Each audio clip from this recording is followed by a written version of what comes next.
Ya, Harapan. ayo Keja. Oh, Ya. oke dok, thank you dok waktunya.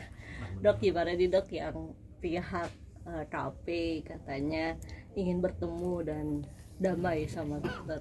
Oke, ada beberapa hal yang pengen aku tanggapin dulu ya. Yang pertama soal azab ya. Katanya aku membuli seorang wanita tentang azab ya. Kalian boleh nonton videoku lagi ya. Mbaknya boleh nonton videoku lagi. Aku bilang mudah-mudahan bukan azab. Bukan, itu pasti azab. Itu kalimatnya berbeda ya. Mudah-mudahan bukan azab, itu adalah mendoakan ya. Dan apa yang saya sampaikan juga netizen juga sampaikan ya, baik cari dokter yang bisa ngaji dan lain sebagainya. Dan siapalah dokter Richard Lee ini sampai bisa membuat opini semua masyarakat Indonesia itu kayak membenci dia ya. Jadi kan statement itu seolah-olah aku tuh mengajak semua masyarakat Indonesia tuh membuli dia, membenci dia. Saya ini siapa sih? Saya ini cuma dokter biasa, nggak bisa mengarahkan opini masyarakat. Nah, jangan salahkan semua opini itu hanya ke dokter Richard. Malah menurut aku itu saatnya kita untuk merenung ya. Kalau misalnya ada yang menjelek-jelekkan diriku misalnya ya, 10% aja omongan netizen ya, aku tuh terenyuh dan aku tuh introspeksi diri ya. Apalagi kalau 90% orang itu kayak memberikan masukan, memberikan kita saran ya. Itu tuh saatnya kita introspeksi diri, jangan menyalahkan dokter Richard aja. Itu menurutku ya. Terus yang kedua soal tabayun. Sebenarnya aku nggak mau buka soal tabayun ini ya, karena aku mendengar pertama kali dia ngajakin tabayun tuh dari wawancara yang malam-malam di depan rumah siapa itu aku nggak tahu ya. Ada depan wartawan yang wawancara, dia ngomong dia mau ngajakin tabayun. Makanya aku membuat Instastory, aku bilang ada yang ngajakin tabayun. Menurut kalian bagaimana? Bukan terkait dia menchat istri saya, meskipun saya sudah tahu. Dan saya tidak pernah membuka chatan itu. Dia sendiri yang membuka chatan itu. Kan agak aneh ya, kalau dia ngajakin tabayun, besoknya pergi ke pagi-pagi ambiar. Terus ngomongin hal-hal yang ya nggak begitu baik ya menurutku ya. Jadi agak nggak pas dan ngapain di-share chatan tersebut ya. Agak nggak sinkron sih dengan apa yang dikerjakan ya. Apa yang diajak ya kayak gitu ya. Saya juga jadinya agak sedikit takut ya. Apalagi kan kemarin terakhir tabayun kan ujung-ujungnya bawa pengacara. Ujung-ujungnya saya dapat somasi, ujung-ujungnya saya dilaporkan. Saya juga takut nih tabayun seperti apa, dan wajar dong bagi saya untuk trauma dan jaga diri saya. Dan ketika saya juga polling, banyak banget masyarakat yang bilang nggak usah dok, nggak perlu. Orang tua saya juga bilang seperti itu, dan keluarga terdekat saya juga tidak mengizinkan saya ya, karena kan track record dan trauma sebelumnya. Mungkin seperti itu ya. Sama yang terakhir, yang ketiga, yang ini harus saya klarifikasi sih, karena ini penting. Dia bilang kan bahwa Dr. Richard itu tidak menang.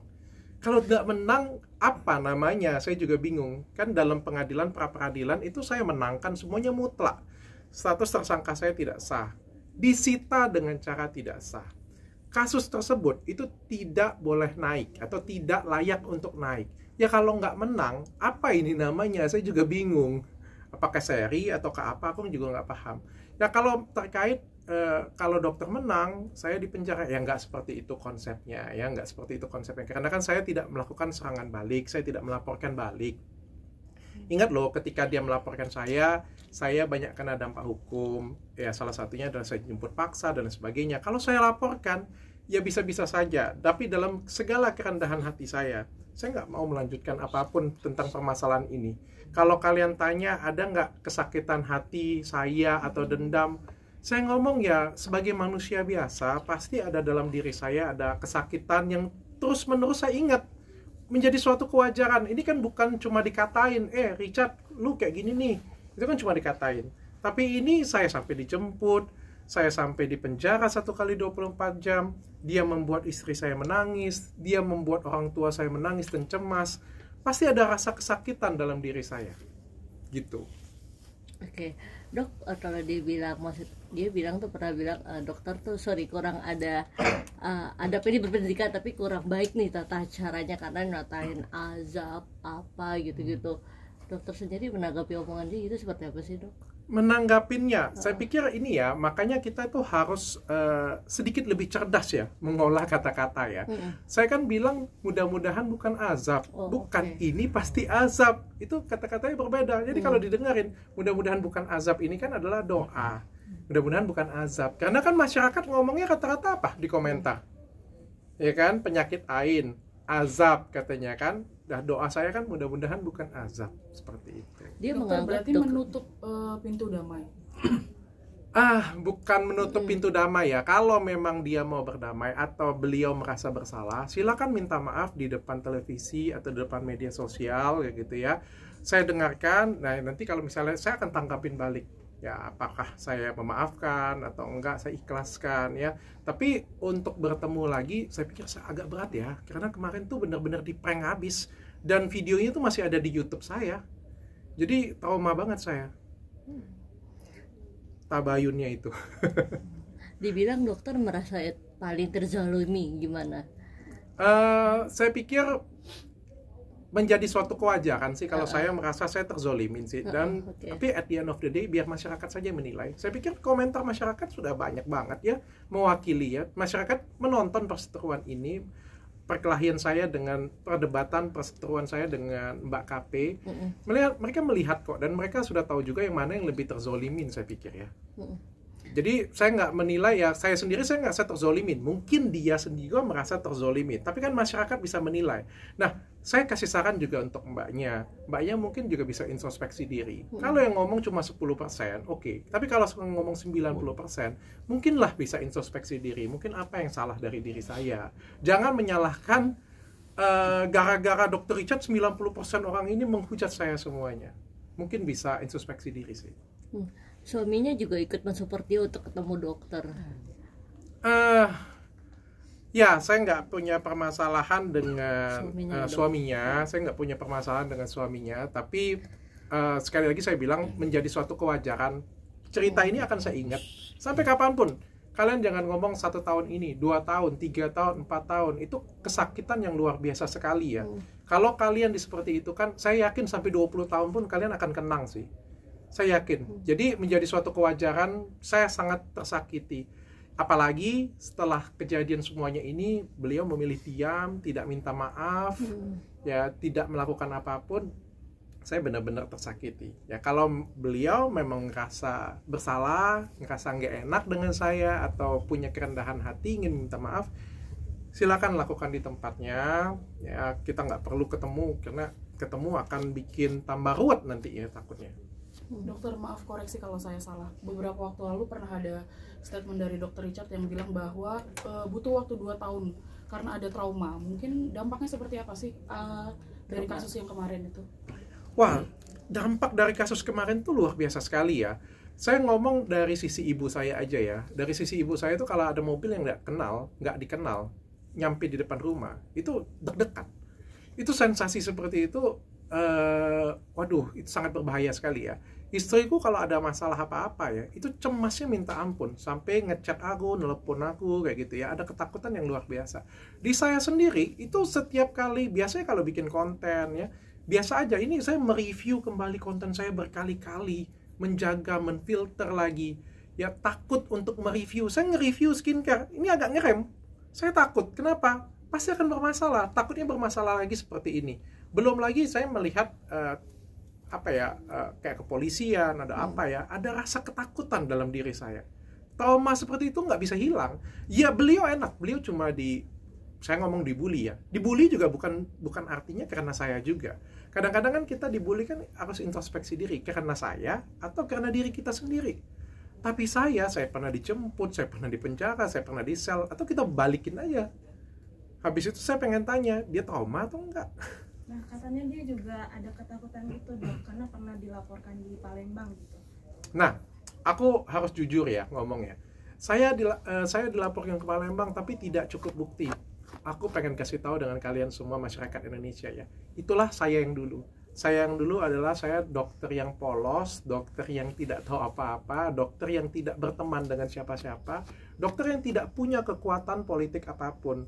ya, sehingga saya ikut saja, disuruh polisi ini saya lakukan, disuruh ini saya lakukan, bodohnya saya dulu, sehingga apa, saya nggak bisa memenangkan apapun. Kondisinya sama, dia ngejek saya, dia juga nyinggung saya kok, dan dia duluan menyinggung saya pakai kata-kata Pak Le kan pada waktu itu kan. Tapi saya nggak bisa melaporkan dia dengan baik. Kenapa? Karena saya nggak punya apa-apa. Tapi kondisinya Dr. Richard Lee yang sekarang, Dr. Richard Lee yang berbeda. Saya punya banyak teman sekarang. Gara-gara dia, saya berteman dengan banyak orang. Saya kenal dengan Hotman Paris, saya kenal dengan orang A, B, C, D yang memperkuat posisi saya. Ya, bukan hanya sebagai seorang dokter, tapi juga sebagai pebisnis dan lain sebagainya. Ya, kadang itu juga yang bikin saya menyesalkan di Indonesia. Ya, hukum di Indonesia ya harus seperti itu ya, harus seperti itu ya. Jadi yang buat masalah kenapa dia nggak bisa naik ya bukan karena nggak bisa naik, karena yang dihadapin dulu adalah cuma dokter biasa, dokter kampung biasa. Dan sekarang saya pikir dia tidak menemukan itu lagi. Saya bukan dokter Richard Lee yang dulu lagi. Dokter agak sedikit menyayangkan nggak ketika kalian berdua akhirnya tidak bisa menemukan titik damai di tengah? Saya sangat menyayangkan sekali ya, karena sekali lagi kan saya pernah hampir bersujud meminta maaf dengan dia, dan berkali-kali kan saya dari awal cerita ini kan saya sering kali minta maaf, dan minta maaf saya kalau dihitung mungkin lebih dari 10 kali ya. Bahkan di pertemuan terakhir sebelum saya masuk penjara 1 kali 24 jam, saya itu minta maaf hampir bersujud dengan dia dan dengan suaminya. Jadi saya ngerasa plot twist banget sih kalau ada yang bilang kayak damai ini. Orang saya sudah mengulurkan, bahkan saya hampir bersujud, bapak saya yang sakit-sakitan datang minta maaf secara langsung dengan dia, nggak dimaafin. Kayak gimana coba? Saya sudah pernah datang ke gurunya untuk bantu didamaikan, nggak dimaafin pada waktu itu. Kayak gimana? Terus sekarang kalau ditanyain, dok orangnya mau ketemu, mau damai, ya kalau mau damai minta maaf aja di ujung sana, nggak apa-apa. Kalau tabayun kayaknya saya nggak siap deh. Bukan karena saya nggak mau berdamai ya, saya mau berdamai sih. Tapi kalau disuruh untuk bertemu, bertabayun, terus hasilnya seperti kemarin, saya nggak siap, saya nggak mau. Ketakutan dokter terbesar apa sih? Maksudnya untuk ketemu dan selain takut di-prank lagi gitu ya? Iya, Pak, terakhir gini ya, aku kemarin sebagai dokter biasa, sebagai dokter Palembang ya aku ngomong ya, ketemu dengan seorang artis, wah sukacita sekali ya pada waktu itu ya, mau ketemu dengan artis ini, mau kasih edukasi ke artis itu nih, seneng banget kita. Datang, ketemu, on cam, kamera, sudah terakhir, dia bawa pengacara, terus kasih somasi. Kayak gimana ya rasanya ya? Kalau sekarang ditanyain lagi mau nggak kayak gitu, nggak mau lah. Artinya dengan permasalahan ini, dokter membuka jalan perdamaian ya? Tidak. Dari dulu kan juga saya kalau misalnya tidak mau perdamaian, saya sudah pasti akan menuntut balik ya. Di hukum di Indonesia, ketika kamu dipenjarakan, ketika laporan kamu tidak bisa masuk, ketika laporan kamu digagalkan, kamu bisa lapor balik. Dan kamu punya peluang lebih besar daripada dia. Kenapa? Karena ketika saya menuduhkan dia tidak terbukti, kita bisa lapor balik. Itu udah jelas. Dibandingkan laporan dia, laporan saya pasti lebih kuat. Tapi tidak saya lakukan. Itu adalah itikat baik saya. Nggak ada niat dok sama sekali? Nggak ada. Untuk laporin dia. Tidak ada niat memenjarakan dia, tidak ada niat untuk buat dia susah, nggak ada. Tapi kalau dalam hati saya kesel, jujur saya ngomong, ada pasti. Saya manusia biasa. Dokter, tanggapannya ketika dokter disebut nyinyir, mungkin seperti apa? Aduh, no comment deh saya deh ya, kayak gitu ya. Wajar sih kalau saya bilang ya, dengan segala kesalahan saya, dengan segala apa yang dia buat ke saya, ketika ada terjadi sesuatu, ya saya melukiskan kesalahan saya seperti itu, menurut saya masih wajar sih. Dokter, mungkin gini, anggaplah mungkin suatu saat akhirnya dokter dan istri luluh gitu, mau ketemu gitu kan, bertabayun. Adakah syarat yang mau dikasih dokter Richard ke pihak sana? Minta maaf di depan media lah ya, depan media. Karena kan beliau sudah banyak menyakitin saya dan keluarga saya juga ya. Jadi silakan minta maaf dengan tulus. Dan sekali lagi saya bilang, kalau nggak mau minta maaf juga nggak apa-apa. Statement saya dari 2 tahun yang lalu ketika masalah ini selesai sampai sekarang juga sama. Saya tidak akan memaafkan dia, lahir dan batin. Saya percaya ada hukum yang lebih kuat daripada hukum di Indonesia, yaitu hukum Tuhan. Biar nanti hukum Tuhan yang akan membalasnya. Kalau Sampai akhirnya beliau minta maaf dan saya memaafkan bahwa akan saya cabut statement saya tersebut. Dok, tapi kan dari pihak Habib sendiri kan momennya pas untuk di bulan puasa ini saling memaafkan, Dok. Tanggapan gimana? Ya, lihat dari itikat dia aja sih. Tapi kan dari Habib juga bilang bahwa kalau bisa cowok sama cowok, jangan sama cewek. Kalau perdebatan dalam konteks masih berlanjut ini. Saya nggak berdebat itu sih sebenarnya ya, saya nggak memperdebatkan itu dari awal juga. Saya berseteru dengan dia sih nggak pas ya kalau misalnya sudah 3 tahun berseteru terus tiba-tiba sekarang ngomong ini cowok dengan cowok, cewek dengan cewek kayak gitu punya. Terus kemarin suaminya ada di mana selama aku berseteru selama bertahun-tahun di situ? Ya selama aku bergesekan dengan dia bertahun-tahun sampai hampir di penjara, dianya ada di mana? Nggak ada dia keluarin statement cowok dengan cowok dong, cewek dengan cewek dong, cowok dengan cewek dong. Nggak ada. Tapi katanya ingin damai, bahkan udah ngirim DM ke istrinya dokter juga. Itu DM-nya dibalas atau gimana kemarin? Nggak dibalas, tidak dibaca juga. Jadi kita cuma ngelihat dikit, ngelihat kayak spill aja kan, karena kan masuknya harus di di pinggiran IG ya kayak gitu kan, nggak berteman ya. Jadi cuma dilihat kayak gitu aja, nggak dibaca juga sih. Dan aku juga nggak mau nanggapin itu. Istri juga bilang ya nggak usah deh di capture atau di apa kayak gitu punya. Aku juga nggak mau kasih apa-apa. Makanya aku terkejut begitu di acara TV ditampilkan chat tersebut, terus dikomentarin ya kira-kira apakah itu itikat untuk kita mengajak bertabayun. Aku pengen bertanya juga sih, itukah itikat untuk mengajak bertabayun kayak gitu punya. Terus habis itu dikomentarin bahwa yang dia dipenjara karena ini. Saya heran ya. Gimana ya? Aku juga takut nih kalau ketemu dengan dia jangan-jangan pakai pengacara lagi nanti. Atau pakai apa nanti? Dokter dengan tidak membalas DM dari sebelah memutus komunikasi juga. Salah satu cara memutus komunikasi juga dengan dia. Aku tidak memblok, aku tidak apa-apa. Dia pernah ada komentar di Instagramku, ya aku nggak balas. Aku nggak mau balas, aku nggak mau tanggapin itu. Menurutku itu sudah bijaksana sih. Nah, jadi dok sempat kemarin Katut juga bilang katanya kalau permasalahan ini nggak usai, mungkin dokter Richard Lee nggak berhenti, katanya mau juga dilanjutkan laporan pra peradilan itu seperti supaya katanya biar dokter Richard Lee berhenti gitu. Silakan. Tapi saya yakinkan dokter Richard Lee yang dulu itu sudah tidak ada lagi. Dokter Richard Lee yang sekarang itu berbeda dengan dokter Richard Lee yang dulu.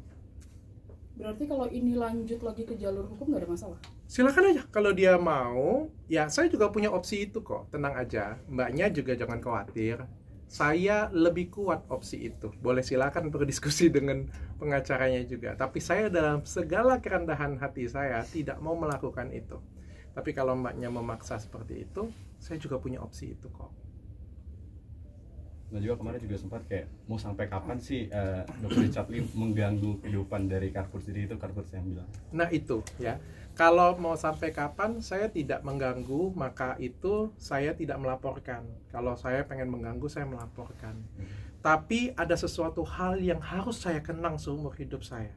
Saya mengedukasi masyarakat. Saya kasih tahu tentang skincare abal-abal. Saya pernah dilaporin, saya pernah disomasi, saya pernah dijemput, saya pernah dipenjara. Hal tersebut harus saya bawa seumur hidup saya. Tenang saja mbak, podcast saya bertahun-tahun ke depan akan saya bawa terus. Karena itu adalah value dalam hidup saya dan menjadi suatu kewajaran. Denny Sumargo selalu ngomong bahwa dia pernah difitnah untuk menghamilin seseorang. Pada kenyataannya tidak. Akan dibawa sampai kapan? Selamanya akan dibawa. Karena itu adalah value bagi hidup dia. Dan ini adalah value bagi hidup saya. Dan saya berhak membawa ini sampai kapanpun. Dan saya akan ceritakan dengan anak cucu saya. Inilah kebanggaan seorang Dr. Richard Lee yang memperjuangkan untuk ngasih edukasi ke masyarakat sampai harus seperti ini kan. Oke? Oke. Cukup ya? Terima Dok, kasih. yang ID sedikit dok. ID, oke. Iya. Karena ada yang bilang katanya sebenarnya dokter, siapapun dokter tidak boleh mempromosikan skincare. Apa gimana sih dok sebenarnya dok? Oke, saya akan jawab ya. Aturan itu bukan aturan baru, itu aturan yang lama ya. Jadi nggak ada hal yang baru di sana. Tapi akankah lebih baik? Ini sebenarnya suatu hal yang baik dilakukan oleh ID. Tapi ada yang lebih baik lagi ketika bukan cuma ngelarang, tapi juga memfasilitasi, memberikan solusi. Orang di luar negeri, dokter-dokter di luar negeri sudah melakukan hal seperti itu. Di Indonesia masih dilarang. Oke, ada permasalahan nih, kasih solusi dong. Ya, kasih himbauan. ya jangan cuma bisa dilarang saja. Dan juga untuk ID, saya kalau misalnya kalau misalnya anggota punya masalah, ya kalau misalnya minta bantuan, dibantu nggak? Jangan cuma bisa ngelarang doang, dibantu nggak? Waktu saya punya masalah dengan Mbak KP, dengan artis tersebut, saya datang ke ID, dibantu nggak? Nggak dibantu. Terus saya tuh jadi berpikir, apa sih gunanya jadi anggota ID? Kalau cuma untuk dilarang-larang doang, kayaknya lebih bagus nggak usah jadi anggota ID deh. Ya kan? Kalau aku pengen jadi anggota ID adalah aku pengen ikutin aturannya, tapi juga kalau ada apa-apa dibantu dong kitanya, dicarikan solusinya. Mungkin menurut saya seperti itu ya. Dan juga saya ada ngelihat suatu iklan ID melakukan iklan juga nih. Saya kasih lihat nih iklannya nih. Air itu baik, namun pastikan air yang berkualitas, tidak berbau, tidak berwarna, dan mengandung mineral yang diperlukan tubuh.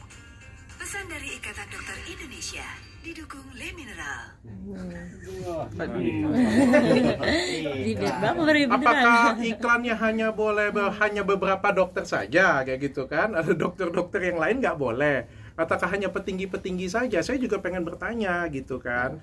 Saya juga menantikan juga kalau misalnya MK DKI mengundang saya, mau kasih hukuman, saya siap kok. Saya siap datang.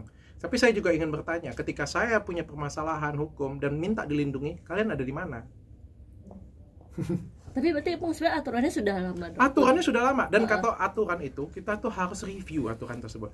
Secara aturan, dokter tuh bukan cuma nggak boleh mempromosikan. Dokter tuh nggak boleh punya media sosial. Dokter tuh nggak boleh punya IG, nggak boleh punya YouTube, nggak boleh masuk TV.